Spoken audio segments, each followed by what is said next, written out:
Welcome to Simply Sarah. I'm Sarah Stockham, your host, and I am so glad that you are carving out time for you. Each conversation that we bring is one that's been carefully curated, knowing that the person who's coming to speak has something to share that will make a difference in your life.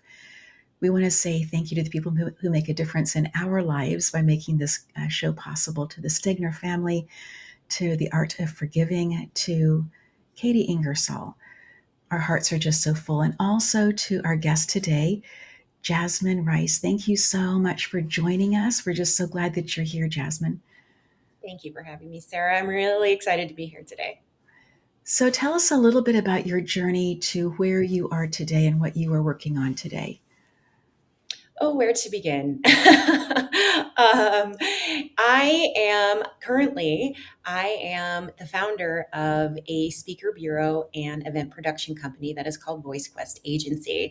And this is definitely not what I thought I was going to be doing with my life.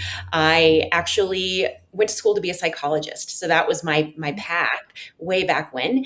And it led me actually into nonprofit. So I was in nonprofit for 20 years. And that journey ended about 7 years ago when I lost my job very unexpectedly.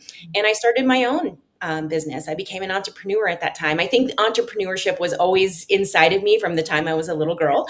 And Yes. that's led me to where I am today, working with emerging speakers. And I love this path that I'm on. It just evolved and it happened and it's continuing to evolve. I love that.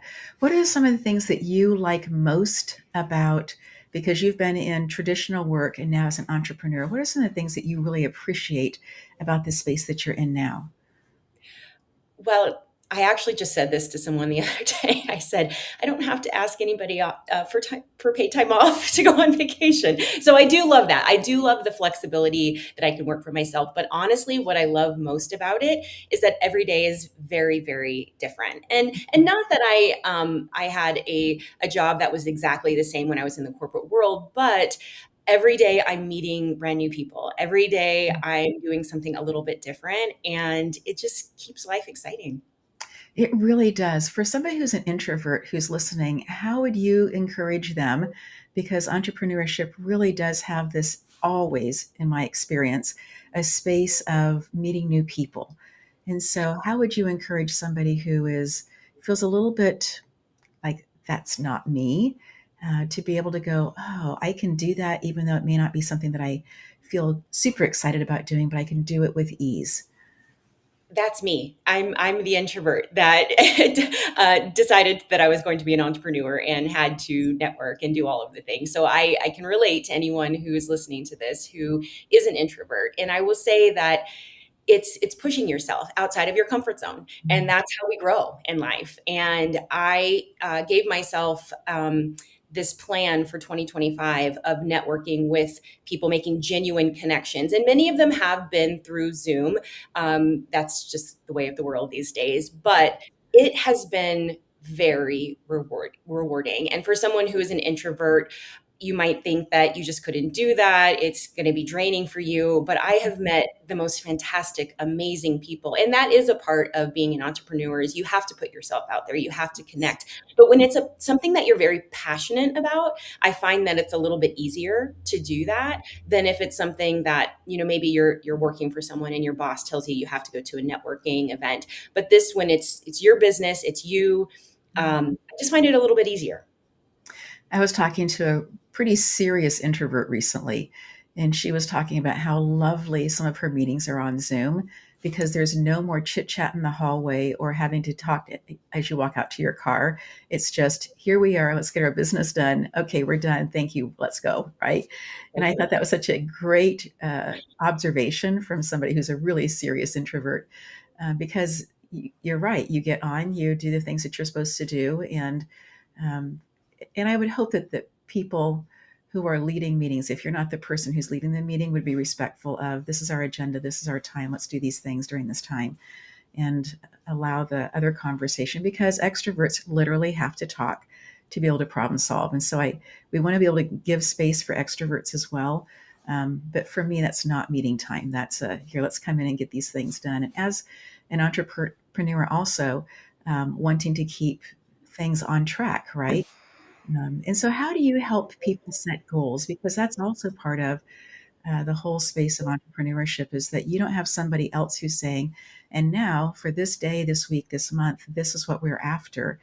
Um, and so let's start with that one. How do you help people set their goals?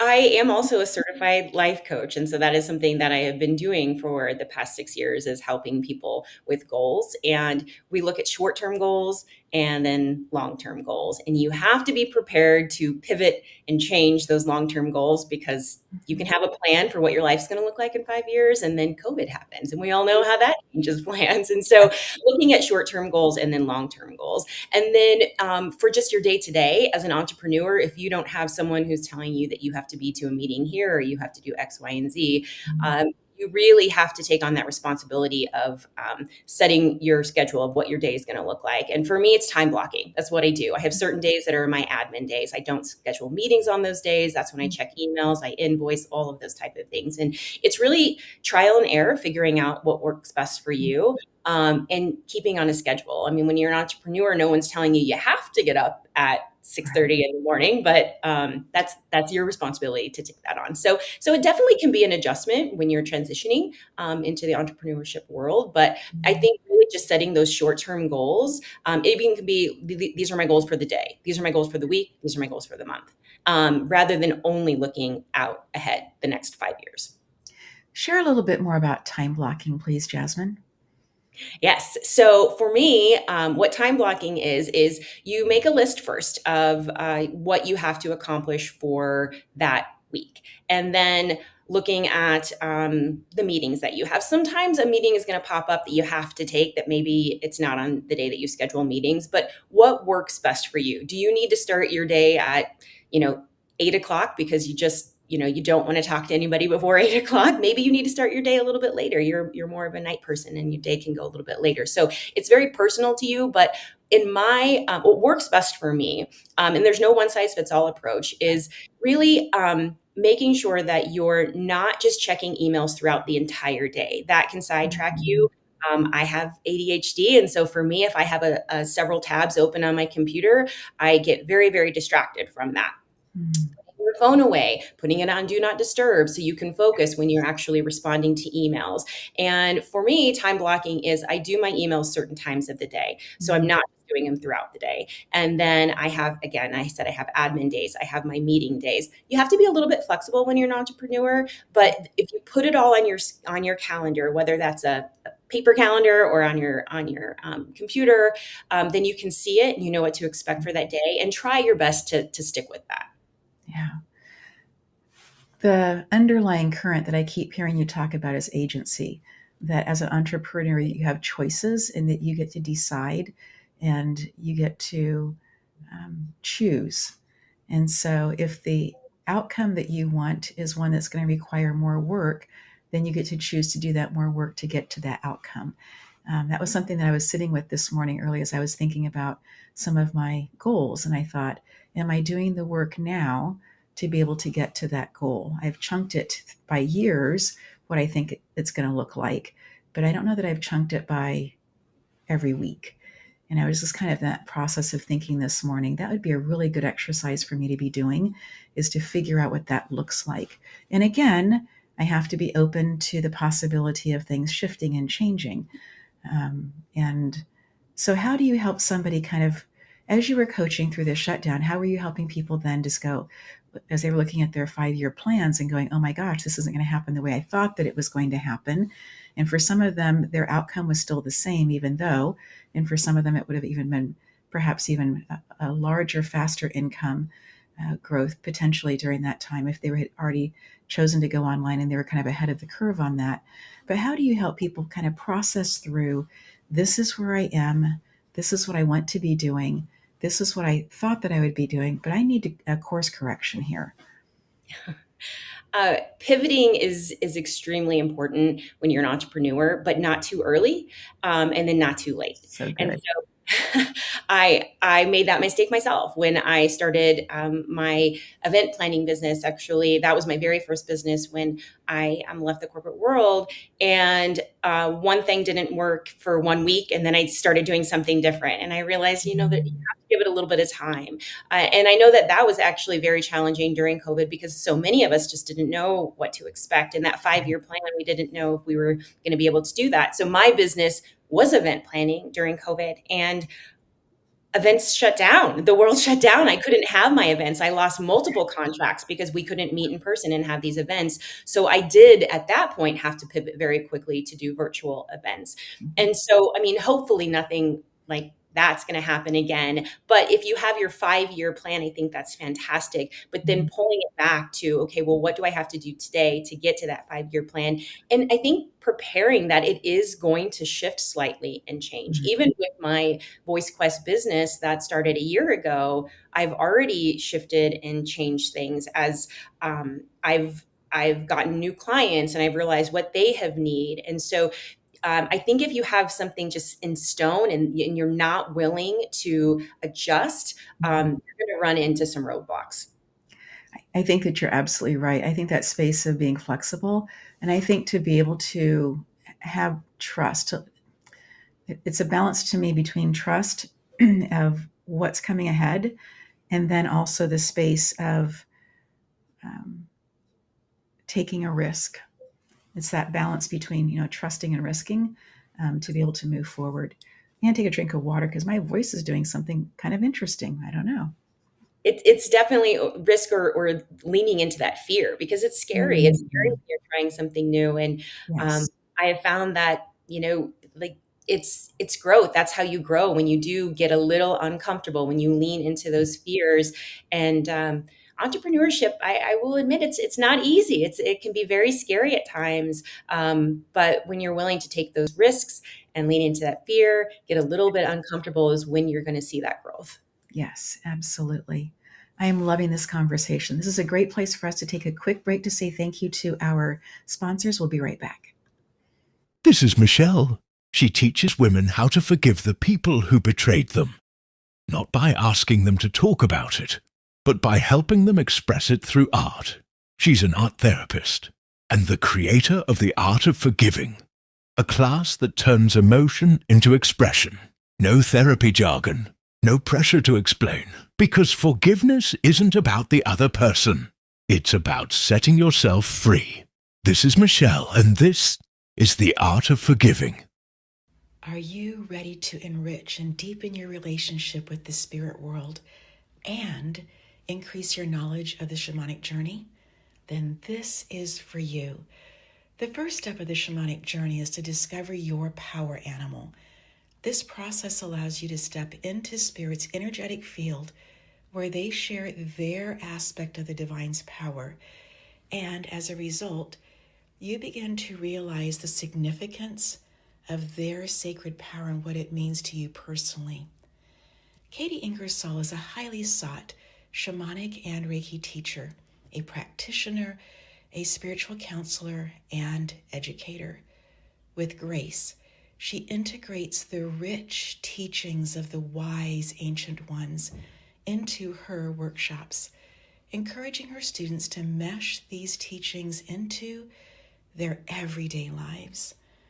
For details of how you can discover your power animal, reach out to Katie at katieingersoll@gmail.com.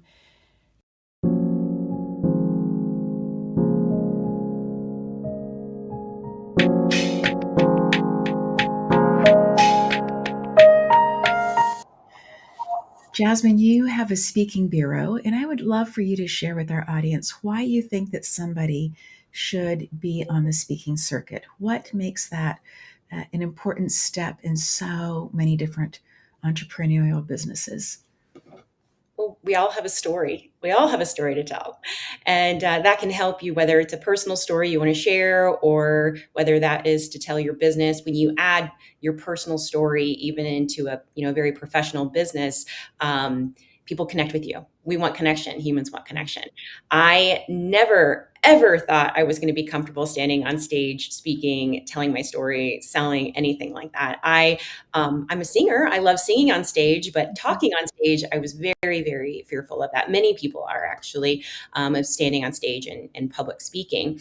But when I started speaking, it was actually to promote my book. And I found that it was so much easier for me to stand on a stage and talk about me and my life and my story and my journey, which led into keynote speaking. And I was speaking to different corporations. But again, I was able to connect with it a lot easier.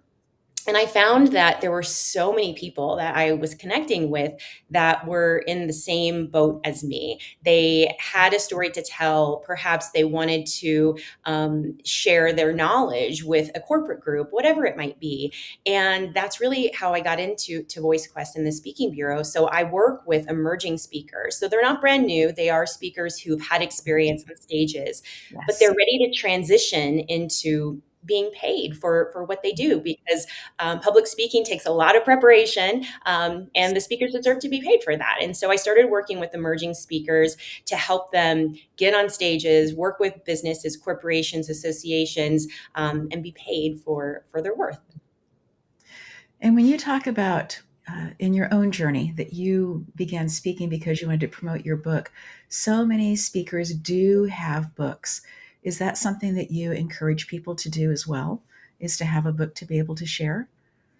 It definitely gives you credibility. I will say that I did get many speaking opportunities because I was a published author, and it does give you that credibility. You absolutely do not have to be. I would say that probably 50% of the speakers that I work with currently don't have books, and they just really don't have any interest in that. But if you are not a writer and you're not interested in writing, there are ghostwriters out there that can assist you. There are a lot of opportunities for that if you do want to publish a book.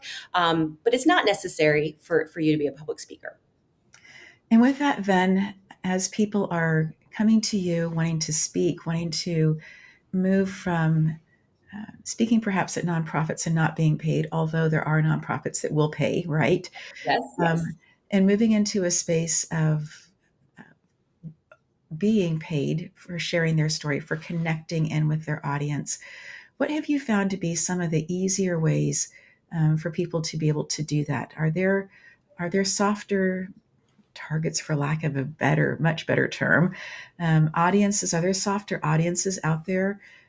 Ways to be able to get into those that will pay a bit, gas money, meal kind of thing. Is that kind of how you see it moving into building credibility to be able to like go up a set of stairs? Or do you see it much more as a, hey, you have this and we are going to work on this so that you jump from here to a stage that has, an audience of 5,000? I think that it's definitely a progression. And I'm not saying that a speaker who has a very, very profound story is not going to be able to get on a stage of 5,000 immediately. For example, Aaron Ralston is a gentleman who he lives in Colorado, and he went hiking in Utah. There was a movie made about him. He had to cut off his arm. Yes. Very, very traumatic story he went through. And he went from being a hiker who was a climber who was standing on stages with 5,000 people because of that story. So I'm not saying that everyone is going to have that opportunity, but I believe that getting on free stages when you're starting out as a public speaker is necessary. You get experience, you get feedback from people, you're also giving back, and then you slowly will move into that transition of, charging perhaps $500 or, $5,000. I actually remember my first paid speaking opportunity. They paid for my gas. I was very, very happy with that. I had to drive about 75 miles and they were willing to pay for my gas. And I thought, that's a win for me. And I was really excited about that. Exactly. But I would say also, like, with who you're going to be speaking to, Mm-hmm. it depends on how challenging it is going to be for you to find those speaking opportunities. If you're speaking to battered women, there are a lot of speaking opportunities out there, but paid speaking opportunities might be a little bit more challenging. And so, whatever your message is, you always want to stay true to that, but is there a way for you to tailor it to different audiences, which is going to make it a little bit easier for you to get speaking opportunities? But again, you don't want to veer from what your message is. Oh, so true. I love that space, Jasmine, that you're talking about. Stay true to yourself, and then to also look around to see what's available. I haven't had this happen before. Excuse me. Grateful for my water that I always keep next to me. Um, that space of being true to yourself, and then also looking at, is there a way for me to package this differently? I was listening to somebody speak recently. I was listening to somebody who is a speaker talk about speaking recently. And she was talking about vulnerability from speaking from the heart. And she talked about how her message is one that she has really worked hard to craft. And there are times that for her, she still gets teary eyed sharing this story. But for her, she also knows that this story needs to go through this progression in order to get the result that she wants at the end of people, whatever that result happens to be. And so I'm going to take another drink of water. Excuse me. And so in that space then of just being willing and open and honest and available, I think makes such a huge difference. I'm going to let you talk a little bit. Go ahead. I would definitely agree with that. I have several speakers that I work with that their message can really be attractive for many audiences.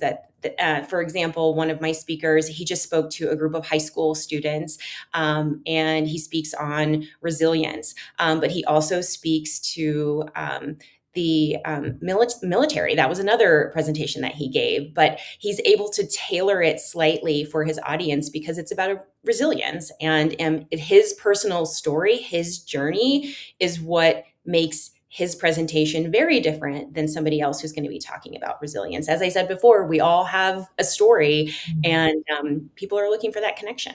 They are. And that space of connection is one that's heart to heart.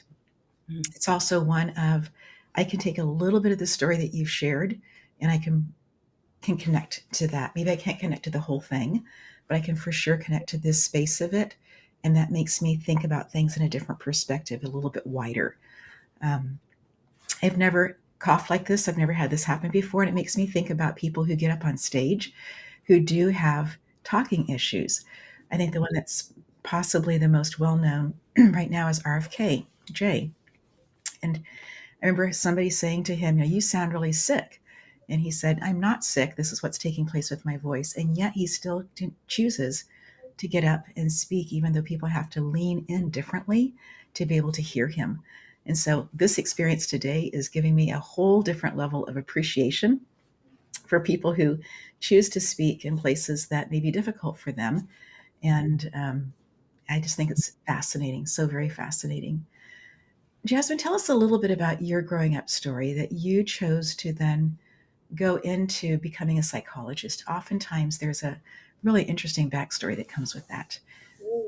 I knew I wanted to be a psychologist actually at a young age, 13. So I was bullied when I was young. And at 13, I attempted suicide. And it was thankfully not successful, but I was required to see a therapist. That was part of what I had to do. And I was very stubborn at 13. I did not want to talk. I just sat in many sessions with my hands crossed. And she said, okay, we'll just sit here today, Jasmine.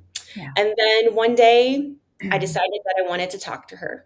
And that woman made such a huge impact in my life. I decided that that's what I wanted to do when I grew up. And I knew at that age, I said, I want to do what this woman does. And that's when I decided I wanted to be a psychologist. And again, that was my whole plan in life. And I still am helping people. I am not a psychologist. I'm a life coach. I'm helping people in a different way. My path did go a little differently, but that's what led me to What a remarkable story. I wasn't expecting that at all. And I'm so glad also that it wasn't successful, but I'm also glad for this person who was willing to sit and gift you the gift of silence that space and time to be able to determine that she was a safe enough person for you to begin to open up to talk to be able to share what was taking place inside of you. And what a gift that is. I have somebody in my life. I was going through some really difficult things and felt like I was really letting my family down.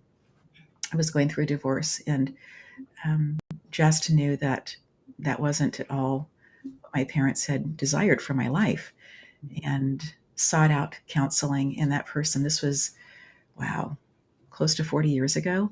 And that person still today is highly influential in my life. And when I travel to Southern California, I make it an aim to go see her, just because I had gone for about a 15-year period of not talking to her. And then my dad passed. And I thought, who in my life has an understanding of where I have been and who I am? And she had met my parents. When I got married the second time, she was at the wedding, and so had met my parents. And so in that space of her being able to share and talk to my heart differently than anybody else, kind of reconnected at that point. And then later on, she talked about EMDR, and I was like, I haven't done that. I want to try that. It's eye movement desensitizing reprocessing. So reprocessing things that have happened in the past. And there are thousands of people who do it. I will only ever go to her just because we have done so much work together. And again, that space of trust. And she's not that much older than me, which makes the whole thing just seem so incredible, because she has always seemed hundreds of years older than me in her wisdom and her ability to listen and just hold space. And part of who I am today and what I do is because of who she is and what she has done inside of my life, and what a remarkable difference that has made. So I really appreciate you sharing your story in that space of, this is how you got to where you chose in college to say, this is what I'm going to choose to study and what I'm going to move forward with. And you're absolutely right.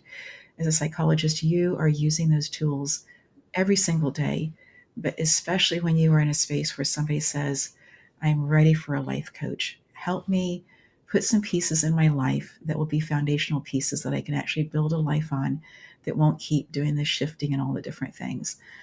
Help me build relationships where the relationships will grow and flourish, not ones that will be fast and then burn out, and then I will feel left wanting again. Help me have foundational pieces in my life. Help me stabilize my life in such a way that I can build upon it and have the life that I have dreamt about from the point that I was allowed to dream, that space that I was allowed to dream. And I think also one of the things that you gift people is that space of dreaming, of what could life look like. And what a gift that absolutely is, Jasmine. Thank you. I love that you're still in touch. I wish I could find that woman from when I was 13, but I was 13 and I don't remember her last name at all. But I wish I could thank her. I have a therapist now who has helped me through a divorce and a lot of other things. And I've done EMDR with her, which has been fantastic. And I understand that relationship that you're talking about as well. Yeah. And I think, and I'm going to share this from this perspective that yes, I do Reiki, and yes, I have helped.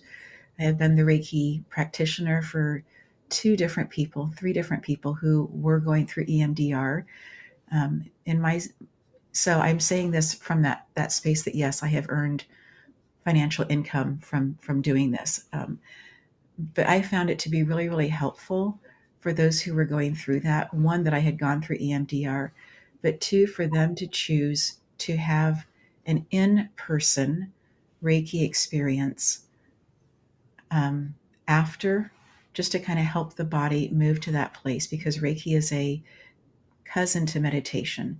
And for anybody who has a brain like mine, where meditating is still something I can get to, but it's much easier for me to have steps to get there. Helps me to kind of move into that space of the brain moving to a quieter place. Reiki has been that. Now, I will also immediately say, interview the person if you're going to choose to have Reiki. Interview that person. Make sure that they are aligned with who you are and their beliefs and that kind of thing. Ask the questions. Don't just blindly go sit in somebody's chair or lay on their Reiki table and say, hey, I'm here, fix me, heal me, because that's not how it works. The whole idea of Reiki is to help the body move back to a place of healing because the body knows how to heal. So it's not the other person who's going to be fixing or healing. It's just about creating that space to allow that to happen. But again, interview if you're going to choose to do that. But I have found it really, really helpful. One of my clients was at Vegas for the Vegas Strong event and came back really traumatized by the experience. And I knew that I didn't have the skills to be able to help her. She had been my Reiki client. However, I knew as she talked about going to EMDR, that we could fit the two of those pieces together. And I saw her recently, and I was speaking about stress and how we can move the tools that we can use in a 10-second window. We call it the 10-second solution, so that we don't go into the catecholamine, so we don't go into fight or flight. And one of the tools that I gave was to smile, even as smirk will do.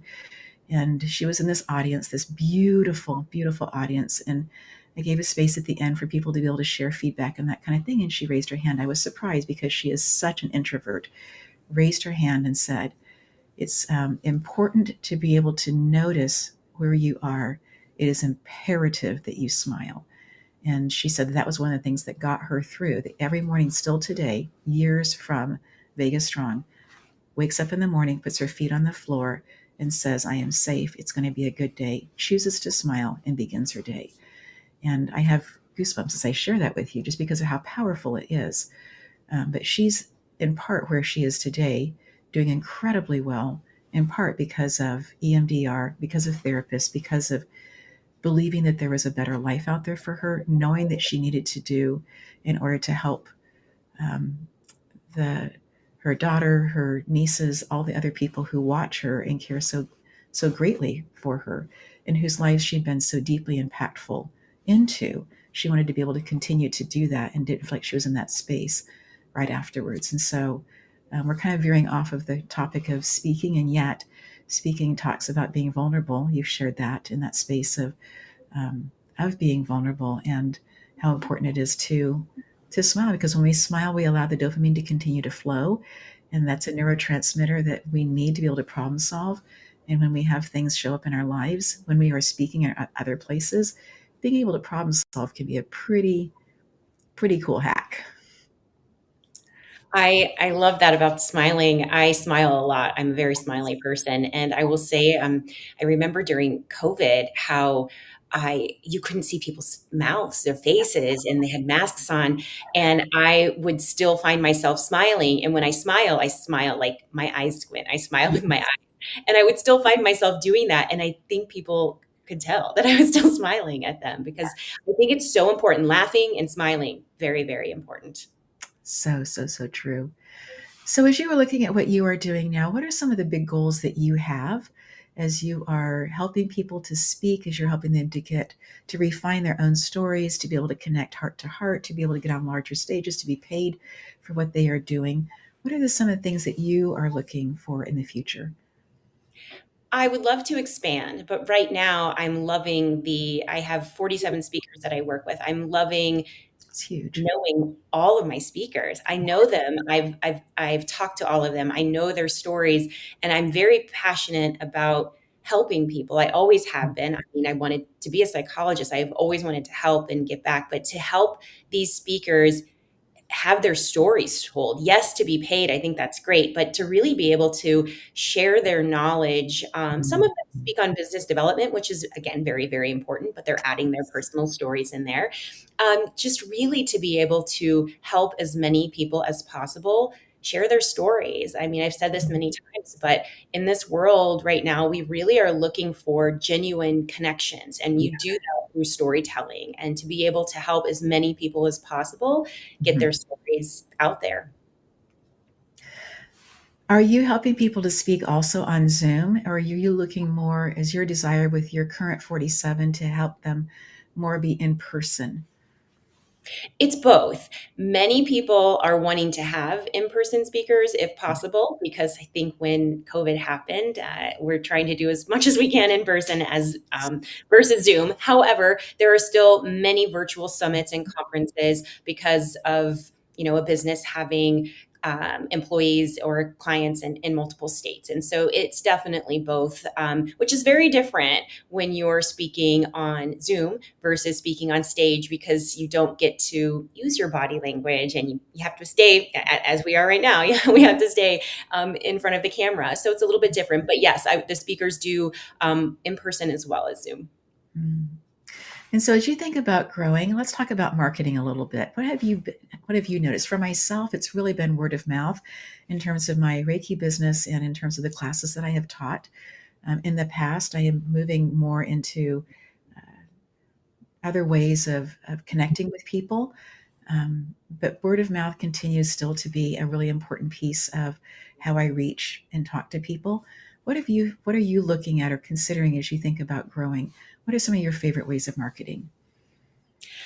Well, I have one piece of my business that I am marketing more through meta ads, and using digital for that. And that's the speaker boot camp that I offer for aspiring speakers. And so people Mm, who know that they want to speak, they don't have a keynote yet. They still possibly are a little fearful of standing on stage and need to work through that. So that has been successful for me because I'm able to advertise that. It's a virtual boot camp. And so I have found that's been successful. However, not for actually getting speakers to work with me and then getting the speakers booked. That has been word of mouth 100%. yes. And me really just reaching out to as many people as I possibly can, primarily through LinkedIn, to have one-on-one conversations, to get to know them, to have those genuine connections. But I will definitely say that word of mouth has been the most successful. And many of the people who I've talked to, the other speakers, people in entrepreneurs and other businesses, word of mouth as well. So making sure you're getting those referrals from people when you have a really great client or a session, and using that in your social media or on your website. Yeah. I think those referrals are so important. And I used to be somebody who was like, oh, that's not me to refer somebody else. And I have really made it a thing that I do. When Spirit says these two people might have something in common, to be able to just introduce them and let them take it from there. Maybe they're going to work together. Maybe they're going to write a book together. I don't know. I doesn't matter. I just get to. I no longer feel self conscious when I introduce people, and because it's up to them to take it from there. And I think that maybe they'll have some kind of synergy. Maybe not. I don't know. But I think that those referrals are really important for people to be doing, introducing to people to others that they don't know yet.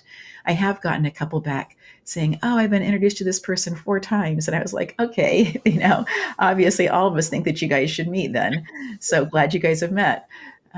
Again, to not be embarrassed or feel self-conscious about that, because I was following that inspiration, that spirit-driven inspiration, and so that was a really lovely, lovely piece.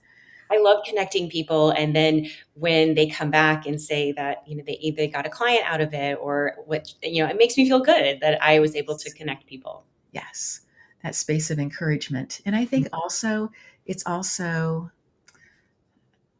a space of I'm modeling what I want other people to do, right? So when I am saying, hey, Aromatique is a fabulous place to go get facials in downtown Claremont, California, um, I'm not just saying that because I'm hoping I'm going to get something out of it. I'm saying that because it's really, really true. Also, on the side, later on, I have gotten people that she's introduced me to.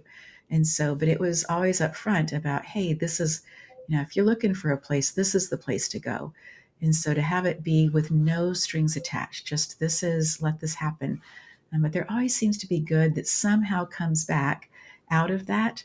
And I appreciate those laws of the universe, those universal laws that allow when we are doing good for good things to show up in other places. Again, it's not a one-to-one correlation necessarily. It's not a I'm doing this so that. Certainly not that. It is a here it is, hands are open, let it go from there. Exactly. Yeah. What are some of the books that you are reading that you have found to be, or books in the past that you've read that you're like, oh, this is a good book? And you can even plug your book. Go for it. Oh, well, my book, sure. I think my book's great. It's called Create Your Own Life Recipe After Divorce. And divorce is in the title of it, but it's not just for divorced individuals. Honestly, it's creating your own life recipe after you've experienced challenging times in your life. Yes. And it can be applied to, yes, divorce, but also maybe you've lost your job or you've lost a loved one close to you. And it's really picking and choosing what works best for you. Mm, I've read a ton of self-help books over the past 7 years. Honestly, I was really just trying to fix a lot of broken things, and it took a lot for me to realize that it was me that really had to implement things and fix them. But I didn't believe there was a one size fits all approach to anything, which was why I mm, wrote my book. yes. I also really did love Mark Manson's book, The Subtle Art of Not Giving, the Mhm. title of that, Yes. because he really talks about the energy that we put into so many things that really don't matter in life and really preserving that energy True. to focus on the things that really do matter. And I was able to connect with that book because that was really me. That's what I was doing. I was just putting so much energy into just the little things that didn't matter in life. And Yep. so that resonated with me. I also read Glennon Doyle's book. I'm drawing a blank on the name of it, but that was another book that I read when I was going through my divorce as well.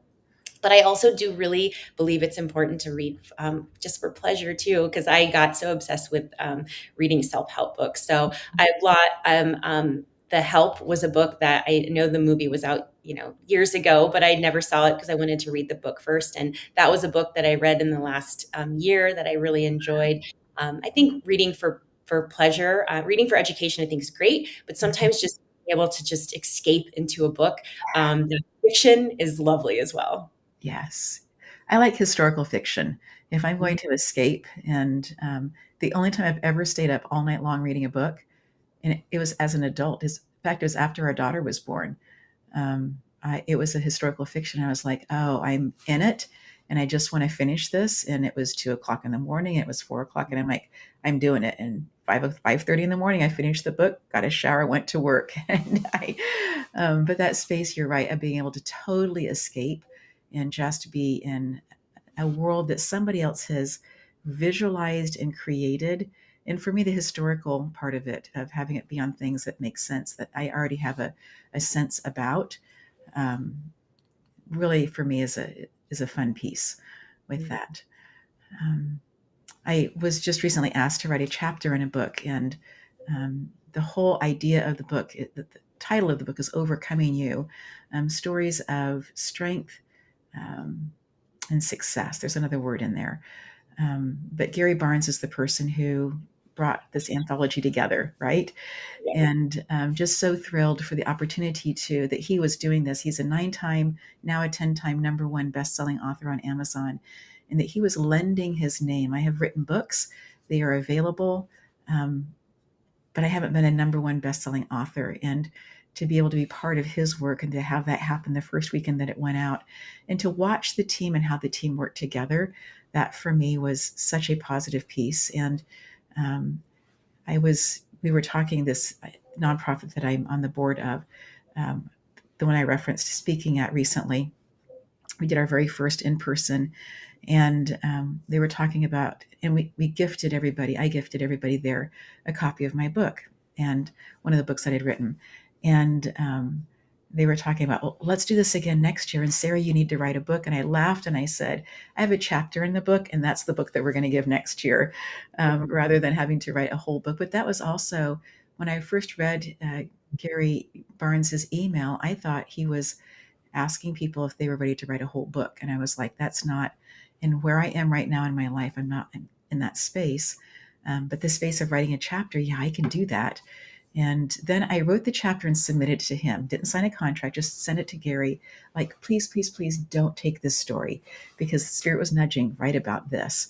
And I was like, no, don't want to. But I'm gonna go ahead and be obedient. I'm gonna send it to Gary. He's gonna say no, and then I can say, "Ah, see, I was obedient. I did the thing."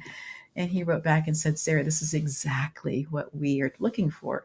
And it's a story about how a student attacked me in the classroom and how that radically changed. This was after the shutdown. So we were coming back in person, and this would have been in the fall of 2021. And for me, that space of how do I move forward? And I wasn't moving forward. It was impacting my marriage. It was impacting I had PTSD. I had the things, and really, really struggling. And even though they sent me to PTSD counseling, I had physical therapy for my face and neck for, I think, about a year. I think the PTSD was like maybe a year and a half. Um, that space, even then, of we retired, we relocated, all of those different changes. And I kept thinking, I'm carrying me with me. I need to have a shift, a radical shift in my life that changes.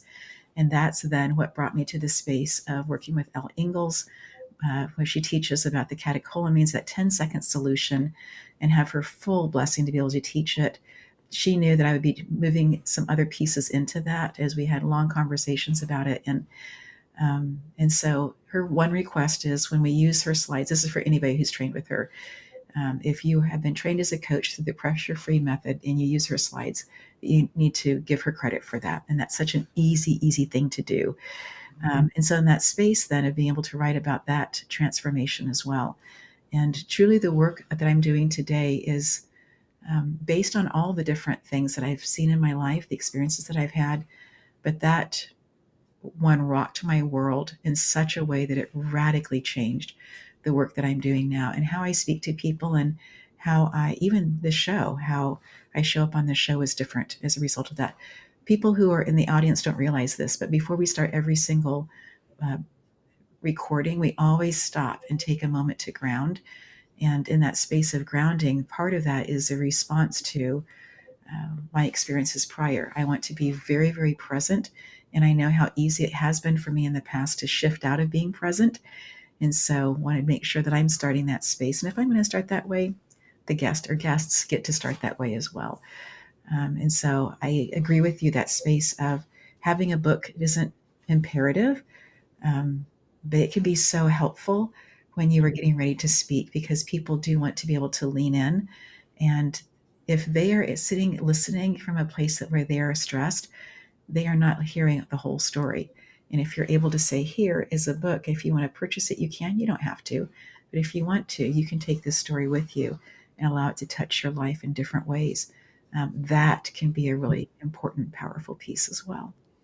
I would agree with that. And I think that for someone who has thought that they want to write a book, but it's just too daunting, and they put it on the back burner, it's really not. All you need to do to write a book is you just start writing. It really is. And I never thought I was a writer. I actually started blogging after my divorce, and I loved it. I loved the response that I was getting, and I thought, wow, maybe I'm okay with this. And that's where you just start. You just start writing, and everything else happens. You can reach out to so many people. Me, if you want to know how to self-publish, I mean, there's so many people who can support you through that. But really, you just sit down and you just start, even if it's 10 minutes a day. And you don't have to do the whole outline and this and all of these things that so many people tell you to do. Yes, that can be beneficial, but if you want to write your story, just start. Yeah. And what I really appreciated in that place of writing this particular story was that I still felt a little bit of, ooh, don't know if I want to put that out in the world. We had an incredible editor, Cher Devon, and as she read the story and gave this incredible feedback and just encouraged, hey, think about this and answer this question. You might want to consider this. It began to be a story rather than these pieces of things that happened, right? And in doing that, going through her exercises, it removed all of that space of shame and embarrassment from me. This is now a story that can help other people. And yes, is it still my personal story? Yes. But it no longer. So the writing of it made a huge difference for me in terms of how I interact with what happened in the past, and how I'm open to seeing how it can influence people's lives in the future. And what a beautiful, lovely, lovely space that happens to be. Tell us a little bit more, Jasmine, about that space for you of writing, of how you first got into it, of people responding and saying, me too, or that is, same, or whatever, however, the short responses that they were possibly giving. Would love to hear a little bit more about that. I found that I started writing after my divorce. I was journaling, and I wasn't resonating with the journaling. I was just writing down my thoughts, and it just it didn't work for me that way. I did journal, but I audio journaled for myself. But I still wanted to write, and that's why I started blogging. And so my blog was not just about my divorce. It was just my my life, my feelings, my thoughts, and I put it out into the world. And I thought, if one person reads this and it changes one person's life, then I feel like I've done my job. And Yes. I got an email response after my first blog was posted, and someone, a total stranger, just said how much it meant to her to read that. And I thought, there we go. That's Yes. what I wanted You're to do. one. And Yeah. that's what I started doing. And I have, I still publish my blogs. I used to do them weekly. They're monthly now, but I do still publish my blogs about a lot of different topics. And it was in 2020 was when I started writing my book. And I knew I wanted to get more of my, not just my story out there, but I wanted to let people know that they weren't alone. And I wanted to connect with other people. And I went into it with the same mindset that if one person buys my book and it makes a difference, I think Mhm. that's fantastic. And I know I've touched more than one Yes. person, which has been great. But I have two other books that I'm still working on right now that I will be publishing later on. But there's a lot of other things on my plate, so but they'll get done. Yes. Jasmine, I love that space of, if it just impacts one person, it'll be worth it. For that, for your blog, that for your books, that for the work that you are doing. I think so highly of that. Uh, there's a special place, I think, in the heart and how we do what we do, or we write what we write. Um, if we are inside of that energy, rather than, I am writing a best selling, and I'm not against anybody writing a best selling book that sells millions. I'm not against that at all. I'm not against anybody making a lot of money. I think it's a beautiful, wonderful thing. But I think that being able to come into it with the audience of one and speaking really specifically in that space can make it just be more vulnerable and make it be even more um, difficult to put the book down once you start reading it. I will say that's the same way I went into public speaking, as was, I was speaking at a women empowerment summit, and I thought, if one person in this audience, and a woman came up to me afterwards and gave me a hug, and Mm. I knew what I my words changed her. And so when I went into public speaking, I went into it with the same mindset as well. Yeah, such a great, great mindset. Are there things that you would like to reiterate? Maybe some pointers of, if somebody's thinking about uh, learning to speak, being maybe aspiring as a speaker, aspiring as an author. They're kind of in that place of beginning to appreciate the idea that that could be something that they could do. Some tips for them. I believe, honestly, you can do almost anything that you set your mind to. If you want to be a speaker, if you want to write a book, if you want to run a marathon, I'm a marathon runner. I never thought I could do that, and people say I could never do that, but I really believe if there's something that you want to do, um, then you find a way to do that. And if you are interested in public speaking, there are so many avenues out there. Toastmasters, that's great. Every city has multiple Toastmasters. You can start there. I do have the boot camp that I mentioned, where we talk about how you set up a keynote, how you go about marketing yourself, how do you even find speaking opportunities. That can be Mhm. very daunting for people. There's so much support out there. If you're interested in writing a book, I mentioned you just start writing, but then reach out to. There's so many resources on Facebook and social media where you can find people who will help you edit, or they'll Mhm. give feedback for free, even if you write a chapter and you just want to see Yes. what people think about that. But I think that if you are interested in doing any of those things, you just have to start. You just have to. It doesn't have to be on the January 1st. It doesn't have to be on the first day of the month. It doesn't have to be Right. on a Monday. It can be today. It can be on, on Wednesday. You can start today. I just think that if you're interested in doing anything like that, then you do it. If you want something out of life, you just have to go for it. Yeah. You will never know unless you try. Exactly. Yeah. And if you try and you don't get the response that you want, It doesn't mean that it's wrong. It could be that it's just the wrong audience. There's that as well. So, well, I have so appreciated your time. I have appreciated your wisdom. I appreciate that you have written and that you also are helping people who are emerging speakers and also aspiring speakers to be able to find their own voice and to be able to get out there and be able to change other people's lives, open up the possibility for other people through their own stories of courage, through their own stories and vulnerability and sharing their stories as well. Thank you so much, Jasmine, for being with us today. Thank you, Sarah, for having me. I've really appreciated it. And to our incredible audience, we say thank you so much. We are so grateful for you.